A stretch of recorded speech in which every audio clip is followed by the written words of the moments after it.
મેં કેટલું કહેલું છે ને, આ ઘીમાં દીવો કરશો તો ધુમાડો આખા રસોડામાં ફેલાઈ જશે. મારે મારા નવા પડદા ખરાબ કરવાના નથી. તમે આ જૂની રીતો હવે છોડો. અને જમીન પર ડાઘ પડશે એ અલગ. અત્યારે કોણ કોડિયા સળગાવે છે? અમે હજારો રૂપિયાની લાઈટો લગાવી છે. પણ બેટા, આ તો શુકન કહેવાય. તારા સસરાને દિવાળીના દીવા બહુ ગમતા. તમે રોજનું કર્યું છે. હવે જલપા સાચું જ કહે છે. તમારે કેમ દરેક બાબતમાં તમારી જૂની પુરાણી માન્યતાઓ ઘુસાડવી હોય છે? શાંતિથી એક ખૂણે બેઠા રહેતા હો તો શું વાંધો છે? હર્ષ બેટા, આ ઘર મેં અને તારા પપ્પાએ કેટલા અરમાનથી બનાવ્યું છે. શું મને એક દીવો કરવાનો પણ હક નથી? મેં બનાવ્યું છે. આ રટણ બંધ કરો હવે. આજે આ ઘરનો ટેક્સ હું ભરું છું. તમારા પેટમાં જતું અનાજ મારા પૈસાનું આવે છે. તો આ ઘરમાં કાયદા પણ મારા જ ચાલશે. સમજી ગયા? જોયું હર્ષ, આમને તો કોઈ કદર જ નથી. આપણે આટલી સગવડ આવીએ છે તોય એમને કલેશ કરવો છે. મારો તો જીવ ગુંગળાય છે આ ઘરમાં. હવે જાઓ, તમને જ્યાં ફાવે ત્યાં જાઓ. મારે આ ઘરમાં શાંતિ જોઈએ છે અને એ તમારા ગયા વગર નહીં મળે. આ રહ્યો તમારો સામાન. આજથી તમે મારે મન મરી ગયા છો અને હું તમારે મન. ફરી આ ઘરનો ઉમરો ઓળંગવાની હિંમત ના કરતા.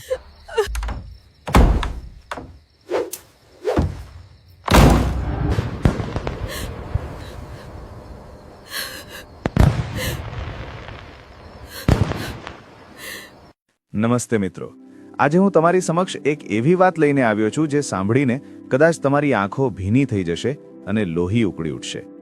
આ વાર્તા છે રાજકોટના એક પ્રતિષ્ઠિત વિસ્તારમાં આવેલા ગોકુળ નિવાસની, જ્યાં સવિતાબેન નામની એક માં પોતાના જ દીકરા હર્ષ અને વહુ જલ્પાના અન્યાયનો ભોગ બને છે. જે દીકરાને આંગળી પકડીને ચાલતા શીખવ્યું એ જ દીકરો જ્યારે માનો હાથ પકડીને ઉમરાની બહાર ફેંકી દે ત્યારે એ મા પર શું વીતતી હશે? શું પૈસા અને પત્નીના મોહમાં અંધ થયેલો દીકરો ક્યારેય પોતાની ભૂલ સમજી શકશે? આ હૃદયદ્રાવક સફરને અંત સુધી માણજો, કારણ કે સત્ય હંમેશા અણધાર્યું હોય છે. જો તમને આ વાર્તા ગમે તો ચેનલને સબસ્ક્રાઇબ કરજો અને વિડીયોને લાઇક કરી તમારી પ્રતિક્રિયા કમેન્ટમાં ચોક્કસ જણાવજો. અને હા, કહાની શરૂ કરતા પહેલા એક નાની વિનંતી છે. તમે આ વિડીયો કયા દેશ કે રાજ્યમાંથી જોઈ રહ્યા છો, તમારું નામ અને તમારા શહેરનું નામ કમેન્ટ બોક્સમાં જરૂરથી લખજો, જેથી અમને ખબર પડે કે આપણો પરિવાર ક્યાં સુધી ફેલાયેલો છે. તો ચાલો કોઈ વિલંબ કર્યા વિના શરૂ કરીએ આજની આ દિલને સ્પર્શી જતી કહાની. રાજકોટ શહેરનું કાલાવડ રોડ જેવું પોશ એરિયા, જ્યાં રાત્રે પણ ઝાકજમાળ ઓછી નથી થતી, ત્યાં એક જૂની છતાં ખૂબ જ મજબૂત અને કલાત્મક કોઠી આવેલી હતી, જેનું નામ હતું ગોકુળ નિવાસ. આ ઘર માત્ર પથ્થરોનું નહોતું બનેલું, પણ એ સ્વર્ગસ્થ નન્નુભાઈ અને તેમના ધર્મપત્ની સવિતાબેનના આખા જીવનની કમાણી અને સપનાઓથી સિંચાયેલું હતું. નન્નુભાઈ નર્મદા નિગમમાં એક પ્રામાણિક અધિકારી હતા. લાંચ રૂશ્વતથી દૂર રહીને તેમણે એક રૂપિયો બચાવ્યો હતો, જેથી કરીને નિવૃત્તિ પછીનું જીવન શાંતિથી વીતી શકે અને પોતાના એકના એક દીકરા હર્ષનું ભવિષ્ય ઉજ્જવળ બને. વર્ષ 2019માં નન્નુભાઈનું અચાનક હાર્ટ એટેકથી અવસાન થયું. એમના ગયા પછી સવિતાબેન જાણે અડધા થઈ ગયા. 67 વર્ષની ઉંમરે જીવનસાથીનો સાથ છૂટવો એ પહાડ તૂટી પડવા જેવું હતું. પણ તેમણે મન મક્કમ કર્યું, કારણ કે તેમનો દીકરો હર્ષ અને વહુ જલ્પા તેમની સાથે હતા. હર્ષ એક મોટી પ્રાઇવેટ બેંકમાં ઊંચા હોદ્દા પર હતો અને જલ્પા દેખાવમાં જેટલી સુંદર હતી એટલી જ આધુનિક વિચારોની અને જિદ્દી પણ હતી. શરૂઆતમાં તો બધું સરસ ચાલ્યું. સવિતાબેન રસોડામાં મદદ કરાવતા, ઘરનું ધ્યાન રાખતા, પણ ધીરે ધીરે જલ્પાને સાસુની હાજરી ખટકવા લાગી. તેને લાગતું કે આ ઘર પર માત્ર હક તો તેનો અને હર્ષનો જ હોવો જોઈએ. સવિતાબેન જે ક્યારે આ ઘરની અન્નપૂર્ણા ગણાતા, હવે તે જ ઘરમાં એક ખૂણે બેસી રહેનાર વ્યક્તિ બની ગયા હતા. તારીખ 12 નવેમ્બર 2023, દિવાળીનો પવિત્ર દિવસ હતો. આખું રાજકોટ રોશનીથી ઝગમગી રહ્યું હતું. બજારોમાં ભીડ હતી અને લોકોમાં ખુશીનો માહોલ હતો. ગોકુળ નિવાસને પણ લાઇટની સિરીઝથી શણગારવામાં આવ્યું હતું. સાંજનો સમય હતો, લગભગ 7 વાગ્યા હશે. સવિતાબેન પોતાની જૂની સુતરાઉ સાડી પહેરીને રસોડામાં ગયા. તેમનો જીવ આજે થોડો ભારે હતો. નન્નુભાઈની યાદ આવતી હતી.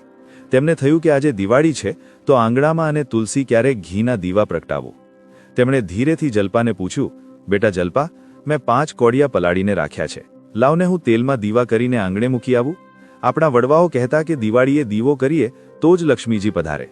જલ્પાએ વેલણ પછાડતા તીખા અવાજે કહ્યું, બા, તમે આ બધું રહેવા દો ને. તેલ અને ઘીના ધુમાડાથી મારા પડદા ખરાબ થઈ જશે અને જમીન પર ડાઘ પડશે એ અલગ. અત્યારે કોણ કોડિયા સળગાવે છે? અમે હજારો રૂપિયાની લાઇટો લગાવી છે, એ ઓછી છે? જાઓ, તમારા રૂમમાં જઈને માળા ફેરવો. સવિતાબેનની આંખમાં ઝળઝળિયા આવી ગયા. પણ બેટા, આ તો શુકન કહેવાય. તારા સસરાને દિવાળીના દીવા બહુ ગમતા. એટલામાં જ હર્ષ ઓફિસેથી આવ્યો. તે થાકેલો હતો અને કોઈ વાત પર ચીડાયેલો હતો. તેણે માની વાત સાંભળી અને ગુસ્સામાં લાલચોળ થઈ ગયો. બા, તમે રોજનું કર્યું છે હવે. જલ્પા સાચું જ કહે છે. તમારે કેમ દરેક બાબતમાં તમારી જૂની પુરાણી માન્યતાઓ ઘુસાડવી હોય છે? શાંતિથી એક ખૂણે બેસા રહેતા હો તો શું વાંધો છે? સવિતાબેન ધ્રુજતા અવાજે બોલ્યા. હર્ષ બેટા, આ ઘર મેં અને તારા પપ્પાએ કેટલા અરમાનથી બનાવ્યું છે. શું મને એક દીવો કરવાનો પણ હક નથી? આ વાત સાંભળતા જ હર્ષનો અહંકાર જાગી ઉઠ્યો. તેને લાગ્યું કે માં તેને નીચો દેખાડી રહી છે. તે બરાડ્યો, મેં બનાવ્યું છે, મેં બનાવ્યું છે. આ રટણ બંધ કરો હવે. આજે આ ઘરનો ટેક્સ હું ભરું છું, આ લાઇટનું બિલ હું ભરું છું. તમારા પેટમાં જતું અનાજ મારા પૈસાનું આવે છે, તો આ ઘરમાં કાયદા પણ મારા જ ચાલશે. સમજી ગયા? જલ્પાએ પડખે ઊભા રહીને કાન ભંભેરણી કરી. જોયું હર્ષ, આમને તો કોઈ કદર જ નથી. આપણે આટલી સગવડ આપીએ છીએ તોય એમને કલેશ કરવો છે. મારો તો જીવ ગુંગળાય છે આ ઘરમાં હવે. રાતના 8:45 વાગ્યા હતા. બહાર ફટાકડાનો અવાજ વધી રહ્યો હતો, પણ અંદર એક માનો વિશ્વાસ તૂટી રહ્યો હતો. હર્ષનો ગુસ્સો સીમા વટાવી ગયો. તેણે માનો એ હાથ પકડ્યો જેણે તેને પહેલીવાર પેન પકડતા શીખવી હતી. તેણે સવિતાબેનને પરાણે ખેંચ્યા. સવિતાબેન રડતા રહ્યા, ગીગિયાતા રહ્યા. બેટા રહેવા દે, મને ક્યાં લઈ જાય છે? ઠંડી છે બહાર. હર્ષ, મને વાગે છે બેટા. પણ હર્ષ જાણે માણસ મટીને પથ્થર બની ગયો હતો. તેણે માને ઘરના મુખ્ય દરવાજા પાસે લાવીને જોરથી ધક્કો માર્યો. જાઓ, તમને જ્યાં ફાવે ત્યાં જાઓ. મારે આ ઘરમાં શાંતિ જોઈએ છે, અને એ તમારા ગયા વગર નહીં મળે. તમે અમારા પર બોજ બની ગયા છો. સવિતાબેન લોખંડના ગેટને પકડીને ઊભા રહી ગયા. તેમણે વહુ સામે આશાભરી નજરે જોયું, પણ જલ્પાના ચહેરા પર એક ક્રૂર હાસ્ય હતું. જલ્પા બોલી, બા, તમારા કર્મોનું ફળ ભોગવો છો. હવે અમને અમારું જીવન જીવવા દો. હર્ષે માનો એક જૂનો થેલો બહાર ફેંક્યો, જેમાં 2 સાડીઓ, થોડી દવાઓ અને એક ગીતાજીનું પુસ્તક હતું. આ રહ્યો તમારો સામાન. આજથી તમે મારે મન મરી ગયા છો, અને હું તમારે મન. ફરી આ ઘરનો ઉમરો ઓળંગવાની હિંમત ના કરતા. ઢડામ કરતો અવાજ આવ્યો, અને ગોકુળ નિવાસનો ભારે દરવાજો બંધ થઈ ગયો. 14 ડિગ્રીની ઠંડીમાં દિવાળીની રાતે એક માં નિરાધાર પડી હતી. પડોશીઓએ બારીમાંથી આ તમાશો જોયો, પણ કોઈ બહાર ના આવ્યું. બધાને લાગ્યું કે આ તો એમના ઘરનો મામલો છે, આપણે શું કામ વચ્ચે પડવું? સવિતાબેન થોડીવાર તો એ બંધ દરવાજાને તાકી રહ્યા. તેમની આંખો સુકાઈ ગઈ હતી.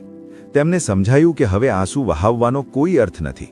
જે દીકરા માટે તેમણે આખી દુનિયા સામે લડત આપી હતી, એણે જ આજે તેમને દુનિયાના ઠોકરે મૂકી દીધા હતા. તેમણે ધ્રુજતા હાથે થેલો ઉપાડ્યો અને લડખડાતા ડગલે ચાલવા માંડ્યા. થોડે દૂર એક રિક્ષાવાળો ઊભો હતો. સવિતાબેને હિંમત ભેગી કરીને પૂછ્યું, ભાઈ, મને રાજકોટના સ્નેહધામ વૃદ્ધાશ્રમ સુધી મૂકી જઈશ? રિક્ષાવાળો ભલો માણસ હતો. તેણે જોયું કે આટલી મોટી ઉંમરના માજી રડતા રડતા ક્યાં જઈ રહ્યા છે. તેણે આદરપૂર્વક બેસાડ્યા. દિવાળીની ઝાકજમાળ હવે સવિતાબેનને ડંખી રહી હતી. રિક્ષા ચાલતી રહી અને સવિતાબેનનું મન ભૂતકાળમાં ભમતું રહ્યું. આ બાજુ 13, 14 અને 15 નવેમ્બર સુધી હર્ષ અને જલ્પા ખૂબ ખુશ હતા. તેમને લાગતું હતું કે તેમણે કોઈ મોટું જંગ જીતી લીધું છે. ઘર સાવ શાંત હતું. જલ્પાએ કહ્યું, હર્ષ, જોને, હવે કેવું સુખ લાગે છે. કોઈ ટોકનારું નથી, કોઈ સવાર સવારમાં ઘંટડી વગાડીને પૂજા નથી કરતું. હવે આ કરોડોનું મકાન આપણું જ છે. હર્ષે હસીને જવાબ આપ્યો, હા જલ્પા, હવે આપણે આ ઘરને રેનોવેટ કરાવીશું. બાવાળો રૂમ છે ને, ત્યાં આપણે હોમ થિયેટર બનાવીશું. અને પપ્પાની જે પેન્શનની રકમ બાના ખાતામાં જતી હતી, એનો ઉપયોગ આપણે વેકેશનમાં કરીશું. પણ કુદરતની લાકડીમાં અવાજ નથી હોતો. પાપનો ઘડો ભરાતા વાર નથી લાગતી. તારીખ 16 નવેમ્બર 2023 સવારના 10 વાગ્યા હતા. હર્ષ ઓફિસે જવાની તૈયારી કરી રહ્યો હતો. ત્યાં જ ઘરની ડોરબેલ વાગી. હર્ષે દરવાજો ખોલ્યો તો સામે એક વડીલ વ્યક્તિ ઊભા હતા. સફેદ વાળ, આંખો પર ચશ્મા, કાળા રંગનો કોટ અને હાથમાં એક બ્રીફકેસ. હર્ષે થોડા તોછડાઈથી પૂછ્યું, જી, કોણ છો તમે અને કોનું કામ છે? પેલા વડીલે ગંભીરતાથી કહ્યું, મારું નામ વિશ્વાસભાઈ મહેતા છે. હું હાઈકોર્ટમાં વકીલ છું અને તમારા પિતા નનુભાઈનો મિત્ર તેમજ કાનૂની સલાહકાર પણ છું. હર્ષના ચહેરા પરથી નૂર ઉતરી ગયું. વકીલ અને પપ્પાના? તેને ફાળ પડી. પણ પપ્પાને ગયા તો 4 વર્ષ થઈ ગયા. તમે અત્યારે કેમ આવ્યા છો? વિશ્વાસભાઈ અંદર આવ્યા અને સોફા પર બેસતા બોલ્યા, હર્ષ, હું અહીં તારી માં સવિતાબહેનના કહેવાથી આવ્યો છું. મને ખબર પડી છે કે તેં તેમને ઘરની બહાર કાઢી મૂક્યા છે. હર્ષ ફાટી આંખે જોઈ રહ્યો. જલ્પા પણ પાછળથી આવી ગઈ. તેણે છણકો કર્યો, વકીલ સાહેબ, એ તો એમની મરજીથી ગયા છે. અમારે એડજસ્ટ નહોતું થતું એટલે. વિશ્વાસભાઈએ ફાઇલમાંથી એક કાગળ કાઢ્યો અને ટેબલ પર પછાડ્યો. ખોટું બોલવાનું બંધ કરો, મને બધી જ ખબર છે. અને હર્ષ, તારી સૌથી મોટી ભૂલ એ છે કે તું આ ઘરને તારું સમજે છે. જરા આ વસિયતનામું વાંચ. હર્ષે ધ્રુજતા હાથે કાગળ લીધો. તેમાં સ્પષ્ટ લખ્યું હતું, હું નનુભાઈ શુક્લ મારા પૂરા હોશમાં જાહેર કરું છું કે મારા મૃત્યુ પછી મારી તમામ સ્થાવર અને જંગમ મિલકત, જેમાં ગોકુળ નિવાસ અને 25 લાખની ફિક્સ ડિપોઝિટ સામેલ છે, તેની એકમાત્ર માલિક મારી પત્ની સવિતાબેન રહેશે. વકીલ આગળ બોલ્યા, એટલું જ નહીં હર્ષ, તારા પિતાએ એક ખાસ કલમ ઉમેરી હતી. જો ભવિષ્યમાં તેમનો દીકરો કે વહુ સવિતાબેનને માન ન આપે, તેમનો તિરસ્કાર કરે કે તેમને ઘરની બહાર કાઢવાની કોશિશ કરે, તો તેમને આ મિલકતમાંથી તત્કાલ અસરથી બેદખલ કરવામાં આવશે અને આ ઘરની માલિકી સીધી ટ્રસ્ટને અથવા સવિતાબેન જેને ઈચ્છે તેને ટ્રાન્સફર થઈ જશે. હર્ષના પગ નીચેથી જમીન સરકી ગઈ. જલ્પાનો ચહેરો ફિક્કો પડી ગયો. જે ઘર માટે તેમણે માને કાઢી હતી, એ જ ઘર હવે તેમના હાથમાંથી રેતીની જેમ સરી રહ્યું હતું. વકીલ સાહેબ ઊભા થયા અને કડક અવાજે બોલ્યા, હર્ષ, અત્યારે સવિતાબેને મને પોલીસ કેસ કરવાની મનાઈ કરી છે, પણ જો તું 24 કલાકમાં તેમને સન્માન સાથે પાછા નહીં લાવે તો કાયદો તારું એવું હાલ કરશે કે તારે રસ્તા પર આવવું પડશે. Maintenance and welfare of parents act મુજબ તને જેલ પણ થઈ શકે છે. હવે નિર્ણય તારો છે.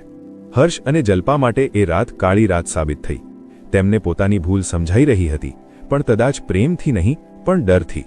વકીલ સાહેબના ગયા પછી ગોકુળ નિવાસના દિવાલો હર્ષ અને જલ્પાને ખાવા દોડતી હતી.